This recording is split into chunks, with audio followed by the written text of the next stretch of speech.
સુરતમાં અમરોલી સહિત તમામ પોલીસ સ્ટેશનમાં પોલીસે કોમ્બિંગ હાથ ધરતા અસામાજિક તત્વોમાં ફફડાટ ફેલાયો. સુરતમાં પોલીસે અતિ સંવેદનશીલ વિસ્તારમાં કોમ્બિંગ હાથ ધર્યું હતું. અમરોલી વિસ્તારમાં આવેલ આવાસમાં ક્રાઇમ બ્રાન્ચ અને અમરોલી પોલીસ દ્વારા આ કોમ્બિંગ હાથ ધરવામાં આવ્યું હતું.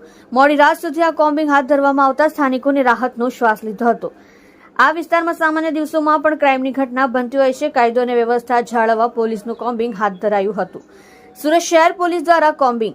સુરત શહેરમાં ક્રાઇમને લઈ વારંવાર ઘટનાઓ બનતી હોય છે, ત્યારે લોકોમાં પોલીસની કામગીરીને લઈ વિશ્વાસ બેસે તેને લઈ કોમ્બિંગ હાથ ધરવામાં આવ્યું હતું.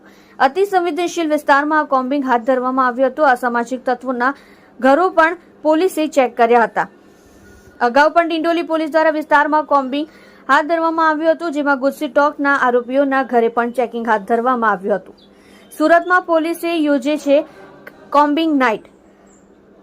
સુરતમાં અલગ અલગ પોલીસ સ્ટેશન વિસ્તારમાં પોલીસ કોમ્બિંગ નાઇટ યોજતી હોય છે. આ કોમ્બિંગ નાઇટમાં પોલીસની સાથે એસઓજી અને ક્રાઇમ બ્રાન્ચ પણ જોડાતી હોય છે. પોલીસ દ્વારા કોમ્બિંગ એટલે કરવામાં આવતું હોય છે કે લોકોમાં એક વિશ્વાસ બેસે કે પોલીસ કામગીરી કરે છે અને અસામાજિક તત્વો સામે પગલાં ભરે છે.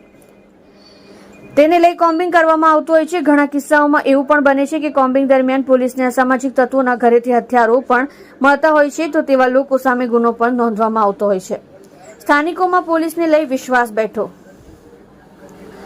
સુરત પોલીસ દ્વારા માથાભારે ઇસમોની શિક્ષા આપવામાં, તેમને સબક શીખવાડવામાં અને ગુનાખોરી ડામવા શસ્ત્ર બનાવે છે, કારણ કે રાજ્યના મોટાભાગના શહેરોમાં માથાભારે શખ્સો સામે ગુજસી ટોક હેઠળ ગુના દાખલ કરવામાં આવ્યા છે અને હાલ સુરતમાં વધતા ક્રાઇમ રેટને ઘટાડવા, પોતાની છબી સુધારવા સુરત પોલીસ એક્શનમાં જોવા મળી રહી છે.